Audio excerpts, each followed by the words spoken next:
കോടികളുടെ കുടിശ്ശിക കിട്ടാത്തതിനാൽ Kozhikode medical college ആശുപത്രിയിലേക്കുള്ള മരുന്ന് വിതരണക്കാർ നിർത്തി. കുടിശ്ശിക തീർക്കാതെ മരുന്ന് നൽകില്ലെന്ന നിലപാടിലാണ് വിതരണക്കാർ. 2 ദിവസത്തിനകം മെഡിക്കൽ കോളേജ് ആശുപത്രിയിൽ മരുന്ന് വിതരണം പൂർണ്ണമായും തടസ്സപ്പെട്ടേക്കും. കോഴിക്കോട് മെഡിക്കൽ കോളേജ് ആശുപത്രി വിതരണക്കാർക്ക് നൽകാനുള്ള കുടിശ്ശിക 75 ലക്ഷത്തോളം രൂപയാണ്.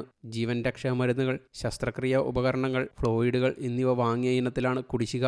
ക്യാൻസർ ഉൾപ്പെടെയുള്ള രോഗങ്ങൾക്ക് ചുരുങ്ങിയ ചെലവിൽ മരുന്ന് വിതരണം ചെയ്യുന്ന രാജ്യത്തെ തന്നെ ആരോഗ്യ കേന്ദ്രത്തിലൊന്നാണ് കോഴിക്കോട് മെഡിക്കൽ കോളേജ്. 8,000 രൂപയ്ക്ക് കിട്ടേണ്ട ക്യാൻസർ മരുന്നുകൾ ഇപ്പോൾ 30,000 രൂപയ്ക്ക് പുറത്തുനിന്ന് വാങ്ങേണ്ട അവസ്ഥയിലാണ് സാധാരണക്കാരായ രോഗികൾ. മരുന്ന് വിതരണം ഭാഗികമായി തടസ്സപ്പെട്ടതോടെ ആയിരക്കണക്കിന് രോഗികളാണ് ദുരിതത്തിലായത്. കുടിശ്ശിക കിട്ടാതെ ഇനി വിതരണമില്ലെന്ന നിലപാടിലാണ് വിതരണക്കാർ. പേസ് മേക്കർ, സ്റ്റാൻഡ് എന്നിവയുടെ വിതരണവും കുടിശ്ശിക തീർത്തില്ലെങ്കിൽ നിർത്തുമെന്നാണ് വിതരണക്കാർ പറയുന്നത്. കുടിശ്ശിക ഈ മാസം 31-നകം തീർക്കണമെന്നാണ് വിതരണക്കാരുടെ നിലപാട്. നിലവിൽ യൂറോളജി, നെഫ്രോളജി, ഓർത്തോ വിഭാഗങ്ങളെ മരുന്ന് വിതരണം നിർത്തിയത് ബാധിച്ചതായാണ് സൂചന. കുടിശ്ശിക തീർക്കണമെന്നാവശ്യപ്പെട്ട് ആരോഗ്യമന്ത്രിക്ക് ഉൾപ്പെടെ മരുന്ന് വിതരണക്കാരുടെ സംഘടന കത്ത് നൽകിയിരുന്നു. എന്നാൽ അതൊന്നും ആരും ഗൗനിച്ചില്ലെന്നാണ് പരാതി. ഈ സാഹചര്യത്തിലാണ് വിതരണം നിർത്തിവെക്കാനുള്ള തീരുമാനത്തിലേക്ക് വിതരണക്കാർ എത്തിച്ചേർന്നത്. ഇതിനു മുമ്പും കോഴിക്കോട് മെഡിക്കൽ കോളേജിൽ സമാനമായ രീതിയിൽ മരുന്നുകൾ നിർത്തിവെച്ചിരുന്നു. News desk യൂടോക്ക്.